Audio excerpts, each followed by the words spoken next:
जब मैं मेरे माँ और बीवी रेशमा के साथ सोनापुर शिफ्ट हुआ था। मेरे बॉस ने मुझे एक घर रेंट पर दिलवाया था। घर काफी अच्छा और बड़ा था। लिविंग रूम के बगल वाला कमरा माँ को पसंद आया, इसीलिए हमने उनका सामान उसी कमरे में शिफ्ट करवाया था। हम सब खुश थे, लेकिन हम ये नहीं जानते थे कि हमारी खुशी जल्द ही खत्म हो जाने वाली थी।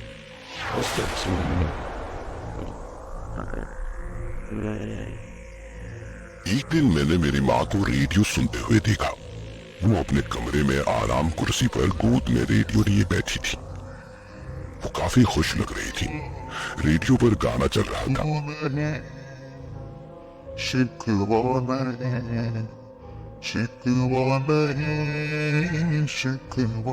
माँ को खुश देख मैंने चुपके से उनकी तस्वीर खींची।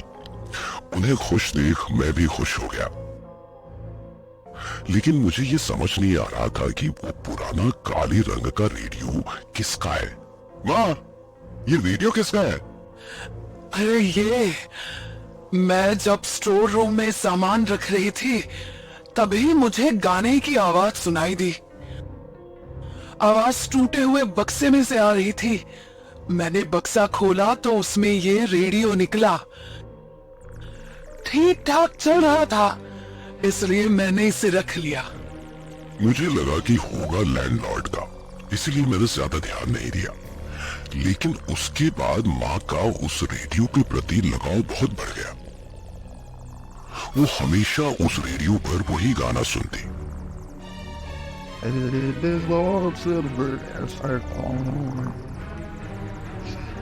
यहाँ तक कि वो अपने कमरे से बाहर नहीं निकलती थी। बस वो रेडियो अपनी गोद में लेकर कुर्सी पर आंखें बंद कर गाना सुनती।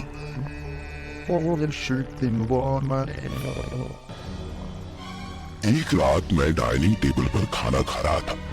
मैंने अपनी बीवी से माँ के बारे में पूछा। तब मेरी बीवी ने बताया कि वो खाना उनके कमरे में रख कर आई है और उन्होंने अभी तक सुबह और दोपहर तक का खाना नहीं खाया है। उन्होंने खाना खाया है या नहीं ये देखने में उनके कमरे में गया। मैंने देखा कि वो अभी भी उस कुर्सी पर रेडियो गोद में रखकर आंखें बंद कर गाना सुन रही हैं। वही गाना उनके बगल वाले टेबल पर खाने की प्लेट जैसी की तैसी थी। ये देख मैं गुस्सा हो गया। मैं उनके पास गया और मैंने वो रेडियो उठा लिया और उसे बंद कर दिया। ये क्या है माँ, अब खाना क्यों नहीं खा रही? हमेशा इस गंदे रेडियो से चिपकी रहती आप। ये सुन माँ मुझ पर ही गुस्सा हो गई और उन्होंने कुर्सी से उठकर मुझे चाटा मारा और मुझ पर चिल्लाते हुए बोली, ये गंदा नहीं है, चले जाओ यहाँ से, जाओ जाओ यहाँ से। मेरी माँ ने मुझे चाटा मारा था। मेरे बचपन में जब पापा गुजर गए थे तब से मेरी माँ ने मुझे कभी भी नहीं मारा था,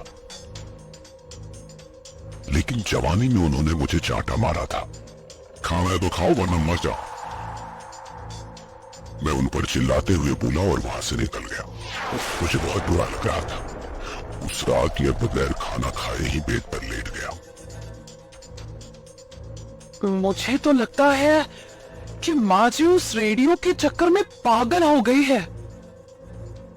मैं मेरी बीवी पर चिल्लाते हुए बोला, चुप कर, वो पागल नहीं है। कि तभी हमें माँ की चीखने की आवाज सुनाई दी। मैं घबराते हुए माँ के कमरे की तरफ भागा। उनके कमरे का दरवाजा अंदर से बंद था। माँ क्या हुआ? मैं कमरे के बाहर से चीख रहा था, लेकिन उन्होंने कोई भी जवाब नहीं दिया। कमरे के अंदर से रेडियो की आवाज तक बाहर नहीं आ रही थी। मुझे कुछ भी समझ नहीं आ रहा था, इसीलिए मैंने और मेरी बीवी ने कमरे का दरवाजा तोड़ा और जब हम कमरे में दाखिल हुए तो हम रो पड़े।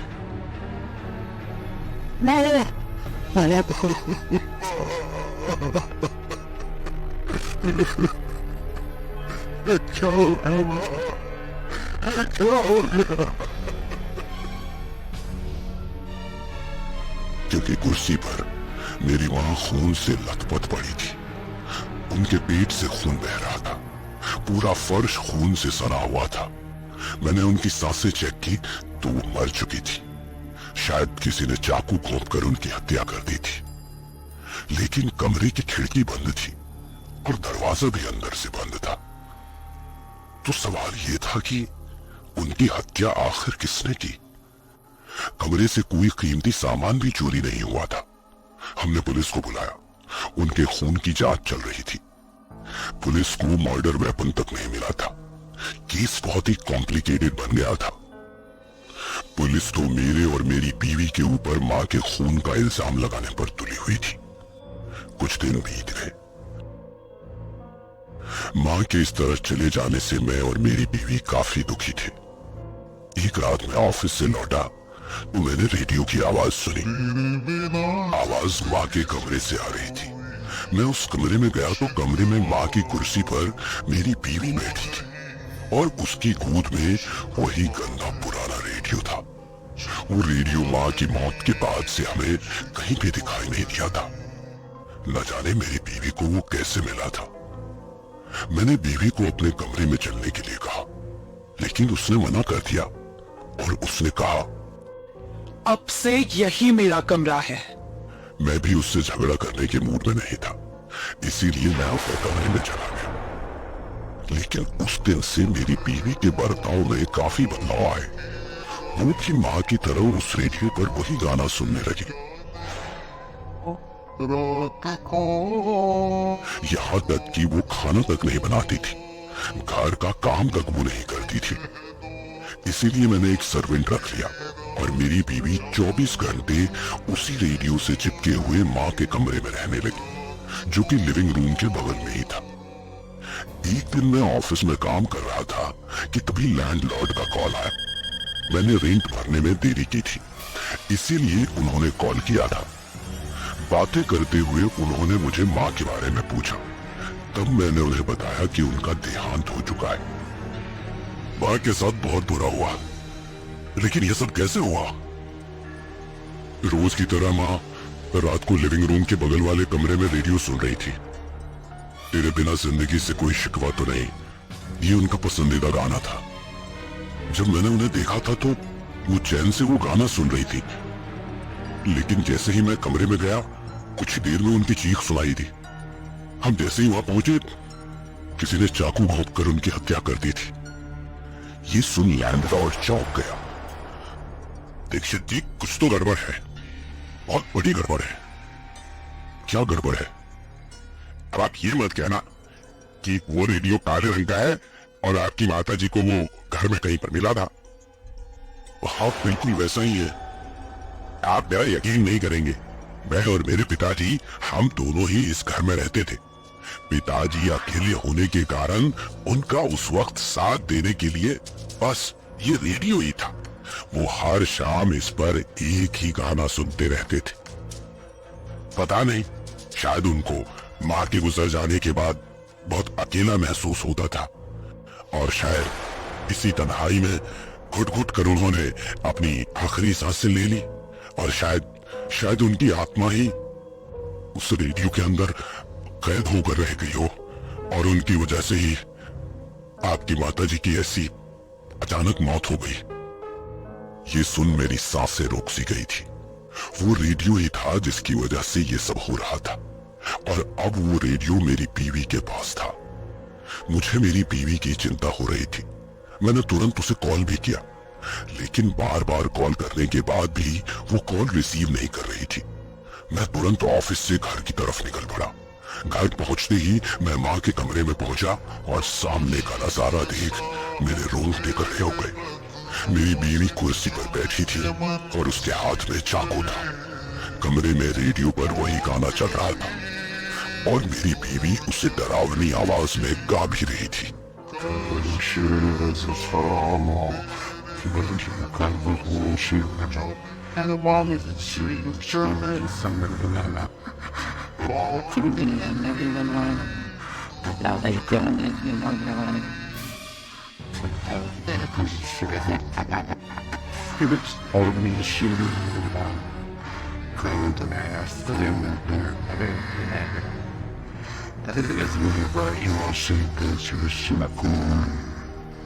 उसकी आवाज किसी हिरणी की तरह आ रही थी। उसकी आंखों की पुतलियां सफेद पड़ चुकी थी। रेशमा, तुम ये क्या कर रही हो? तुम्हारे हाथ में ये चाकू क्यों है? मेरी बात सुनकर भी रेशमा कोई जवाब नहीं दे रही थी, बस एक टक रेडियो को घूरे जा रही थी। उसे ऐसे देखकर मेरा दिल बैठा जा रहा था। तो मैंने फिर से उसे चिल्लाकर पूछा, तुम कुछ जवाब क्यों नहीं दे रही हो रेशमा? मेरी बात सुनो। मैं रेशमा नहीं हूँ। चाहिए, मुझे पता है कि आपके साथ क्या हुआ। आपके बेटे ने मुझे सब कुछ बता दिया है। इसमें मेरी बीवी का क्या दोष? उसे जाने दो। मुझे पता है इसका कोई दोष नहीं है, इसीलिए ये तो मैं इसे मुक्ति दिलाना चाहता हूँ। मुक्ति? ये कैसी बात कर रहे हो आप चाचा जी? क्यों ऐसा करना चाहते हैं आप? हाँ, सही सुना तुमने। मैं इसके अकेलेपन से मुक्ति दिलाना चाहता हूँ। अकेलापन कैसे चाचा जी? मैं उससे बहुत प्यार करता हूँ। मैंने हमेशा उसे खुश रखने की कोशिश की। वो अकेला कैसे महसूस कर सकती है? तुम उससे प्यार तो बहुत करते हो, पर अगले काम में इतने व्यस्त हो कि तुझे उसका दुख और परेशानी कभी दिखाई ही नहीं दी। शादी के इतने साल बाद भी तुम मां नहीं बन पा रही। ऊपर से फिर समाज के ताना सुन के तंग आ चुकी थी, और अपने ये घर घुट के जी रही थी। तुम्हें इसका कोई अंदाजा ही नहीं था। तुम ना अपने माँ का ख्याल रख पाए और ना ही अपनी बीवी का। मेरी बीवी किस परेशानी से गुजर रही थी, ये मैंने कभी नहीं सोचा था। मैं बहुत नकारा महसूस कर रहा था। मैं अपनी माँ को तो नहीं बचा पाया, पर मैं अपनी बीवी को नहीं खोना चाहता था। मैंने मन में ठान लिया, मुझे जो कुछ भी करना पड़े मैं रेशमा को बचा के रहूंगा। मैं समझ गया था कि ये जो कुछ हो रहा है बस उस रेडियो की वजह से हो रहा है। मैंने मेरे कमरे में जाकर क्रिकेट बैट लाया और बीवी की तरफ बढ़ा। मैंने चाचा जी को कहा, आखिरी बार कह रहा हूं, छोड़ दीजिए रेशमा को, वरना क्या तो मुझे नहीं मार सकते। ये सुन के मैं आगे बढ़ा। उसे लगा कि मैं उसे मारने जा रहा हूँ, लेकिन मैं टेबल पर रखे रेडियो को बैट से फोड़ने जा रहा था। जैसे ही चाचा जी ने मुझे रेडियो की तरफ बढ़ते हुए देखा, वो बीच में आ गए।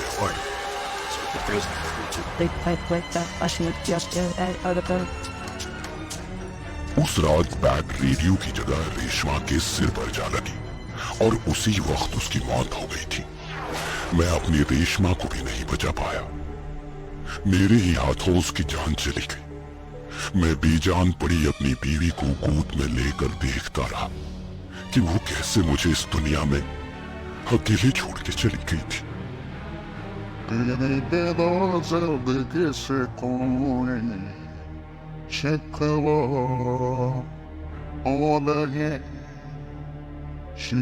आज भी ये रेडियो अकेले लोगों को उनके अकेलेपन से मुक्ति दिलाता है, और आज भी ये रेडियो अपने अगले शिकार की तलाश में है।